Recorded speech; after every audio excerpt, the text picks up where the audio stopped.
Hey, what's up everybody? Welcome back to the channel. If you guys got a second, please go ahead and hit that like and subscribe button. It's gonna help me out a lot. But anyways, on this video, I'm gonna be walking you through my initial experience with the Snowdog track style ice fishing machine. My cousin purchased one of these at the beginning of the season and I gotta play around with it a little bit. This is not particularly the Snowdog brand, but it's the same concept.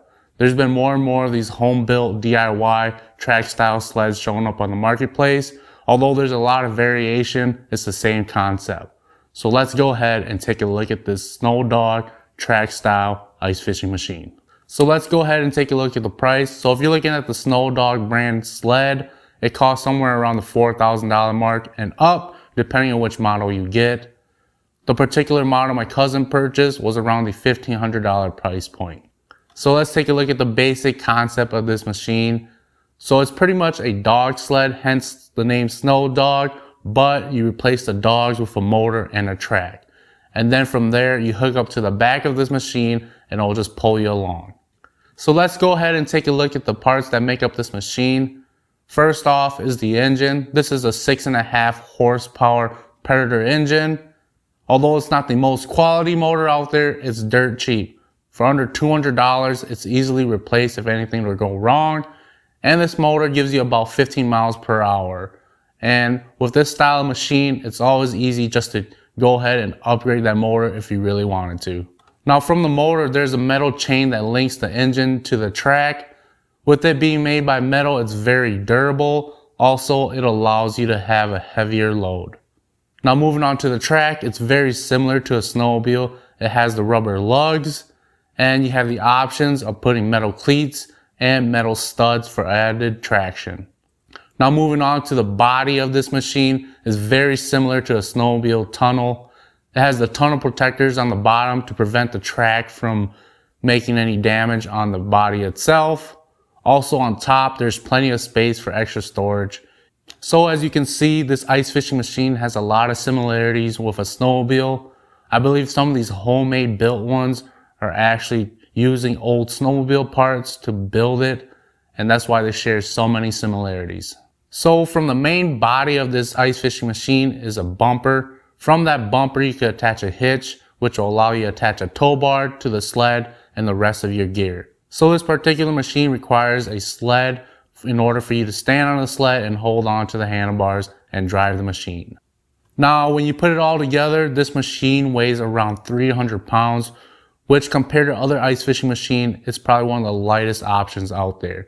So when you're dealing with unfavorable or thin ice conditions, it's kind of nice to have this safer option. But with the lightweightness, it is also really nice because you don't really necessarily need a trailer. You can just throw it on a truck bed. So no trailer is really necessary. So with this lightweightness, there are some issues that come along. So when you're towing a heavy load behind the machine, you have some issues with traction because the front end is just so light. The tracks will just spin in place and you won't go anywhere. But the one thing really nice about this ice fishing machine is that you can just go ahead and walk off the sled and just kind of walk the dog along and just pull the machine along with a heavy load. Now in order to operate this machine, it's quite simple. You go ahead and just turn the engine on. And from the engine runs a throttle cable up to the handlebars. And you just go ahead and squeeze and go. But one thing about these ice fishing machines is there are no brakes. So you gotta account for that. So after playing around with it a little bit and getting to drive it around, I did notice some major flaws with this ice fishing machine. It has an issue of handling and comfort compared to other ice fishing machines. So one of the major issues is that you require a sled in order to operate this machine. So when there is icy or snowy conditions and you get ice or snow in that sled, it can get really, really slippery. But other than that, there's also an issue that there's only a thin piece of plastic between your feet and the ground, and you feel just about everything in your feet.